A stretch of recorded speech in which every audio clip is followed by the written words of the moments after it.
పైడి బొమ్మలాంటి ఆమె పక్కనుంటే పగలే వెన్నెలనే కురిపిస్తా నీడలాగా నాతో ఏడడుగులు సాగితే ఇలలో స్వర్గంనే సృష్టిస్తా రసరమ్యం ఆ రాగ విలాసం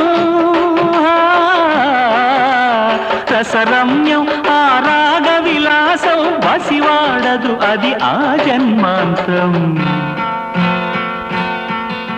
అందమైన నా ఊహల మేడకు ఆవిడమణి దీపం